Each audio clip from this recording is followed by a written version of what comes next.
evidence of what it calls the appalling abuse of at least 1,400 children over a period of 16 years, from 1997 to 2013. It details children being raped, trafficked, beaten and sometimes doused in petrol. The inquiry says almost all the perpetrators were of Pakistani heritage. Professor Alexis Jay, a former Chief Inspector of Social Work in Scotland, said there were blatant failures by both the police and the council to stop the abuse. And she said clear evidence outlined in 3 separate reports was disbelieved, suppressed or ignored.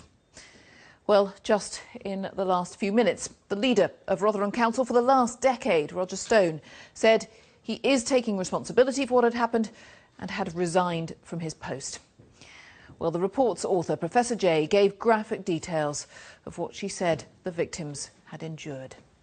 It is hard to describe the appalling nature of the abuse the child victims suffered.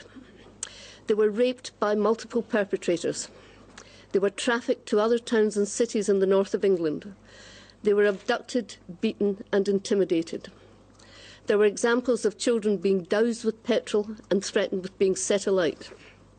They were threatened with guns, made to witness brutally violent rapes and threatened they would be the next if they told anyone. Girls as young as 11 were raped by large numbers of male perpetrators. The detail of this information and the 15 pen pictures of exploited children, which we include in Chapter 5 of the report, were all taken from official records, files and minutes. And we could have described many other children whose experiences were just as awful. Professor Alexis Jay, and she went on to say that much more still needs to be done to help the girls and boys who've been abused. The authorities involved have a very, very great deal to answer for here.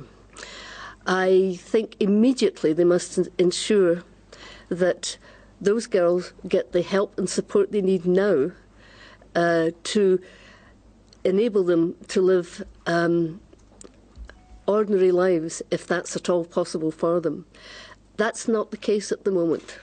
They are not getting access to the kind of therapeutic help that they might need. A small number are, but there's not nearly enough support provided to help them to deal with the experiences they've had. I think their parents are rightly angry in many instances, with very good cause. And the authorities should consider very carefully what their response to those parents is now. So the person who led that inquiry there, Professor Alexis Jay, well, after her address, we heard from the Chief Executive of Rotherham Council, Martin Kimber, and he apologised to all the children involved. We all have a responsibility to protect our young people from these predators.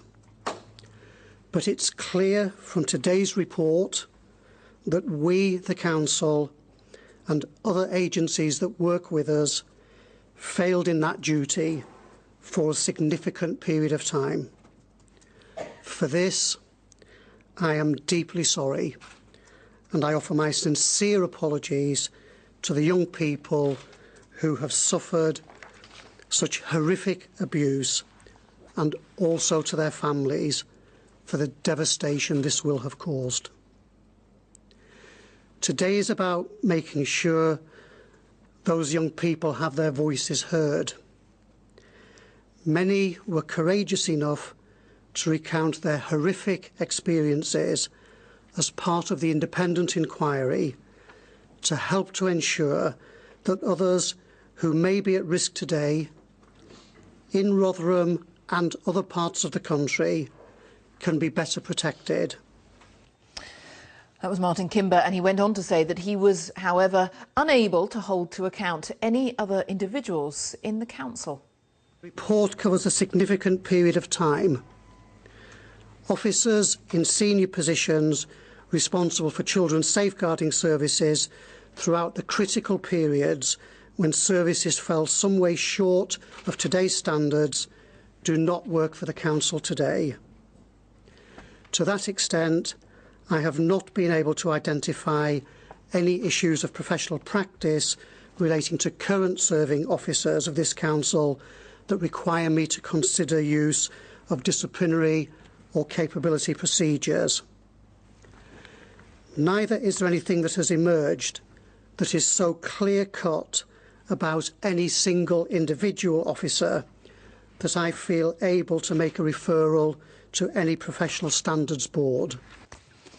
So that's the Chief Executive of the Council. Well, as we've been saying in the last few minutes, as soon as that report was published, the leader of the Council, who is Roger Stone, and he'd been in charge since 2003, said he was resigning with immediate effect. He issued a statement. He said the report highlighted historic failings by Rotherham Borough Council in tackling the scourge that is child exploitation. And the statement goes on to say, having considered the report, I believe it's only right that I, as leader, take responsibility on behalf of the Council. Well, our correspondent Mike Sargent has been following all of this afternoon. He's in Rotherham. He's been listening to all these statements, so much of this detail, Mike. So distressing, of course. And one of the things that is so shocking here is the sheer scale. Yes, the scale of the abuse over so many years in just one town. 1,400 victims, according to the report's author, Professor Alexis Jay, who is with me now. Nobody really expected this report would produce a number as great as that for just one town. You've spent your whole life, your career in child protection. How shocked are you by that? Very shocked. I had no idea what the scale of this would be in advance of the work we did.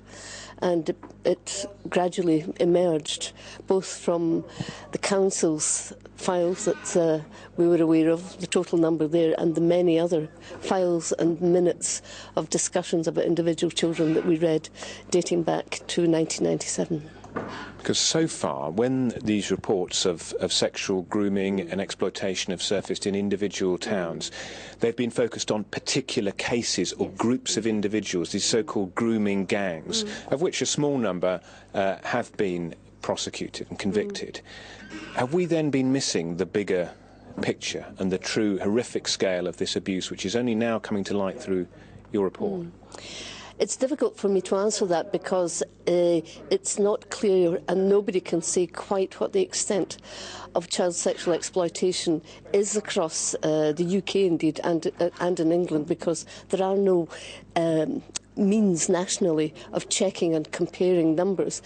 But I would imagine Rotherham would not be the only town where the crimes were overlooked in the late 90s and early 2000s. So we could be waking up now to a much bigger problem than even the shocking cases we've heard in individual towns have suggested so far. Yes, but I cannot... There's no basis for confirming that. It just seems likely. Now, you've investigated what was going on in this town, but you've also had a glimpse inside a council. Rotherham Council in this report seems deeply dysfunctional over many years. There are aspects of it that were extremely detrimental to addressing this issue, both at member level and at officer level. And yet, among the officers, nobody seems to be resigning today. Nobody seems to be sacked, disciplined in any way, although the leader of the council has resigned. Yes, indeed. And given the scale and seriousness of the issue, it seems entirely appropriate that he did. Would it be appropriate then for others to resign? I couldn't comment on others. The leader of the council was there from 2003, I think. So there are a range of people who have been in positions of power for shorter periods, so it's very difficult for me to say whether they should or should not. Okay. Professor Alexis Jay, thank you very much. I'd just like to bring in Christine Empson now for a perspective from the victims, who's from Victim Support. You've been hearing some of the details in this report for the first time, as we have today. From the point of view of victims, just how disturbing is some of this information? I think it's very disturbing. I think across the country it's a problem. But I just want to say that I think it's been very brave of victims to come forward and actually highlight the things that have happened to them. And a lot of it is historic abuse. And I think that the victims that have come forward and moving forward with the reporting is very positive for them. And I think it's been very brave of them as well. We had that rather uncomfortable press conference here with Martin Kimber, the Chief Executive, in which he repeatedly apologised to victims. But that's not enough, is it? Nothing can change what's happened to those victims. All they can try and do is, with all the support that's available, move on with their lives, deal with all the issues that they've experienced. It's been a horrendous crime, and they need appropriate support. They need systems in place to help them and to establish them back into communities, to help them with all the trauma and get on with their lives as best they can.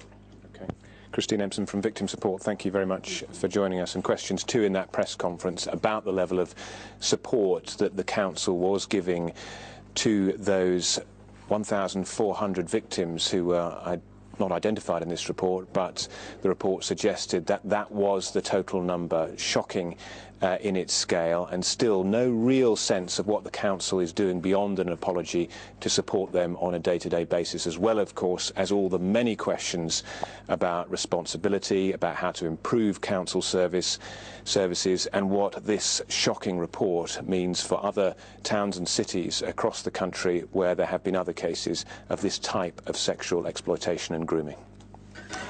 Mike, thank you for now. Mike Sargent.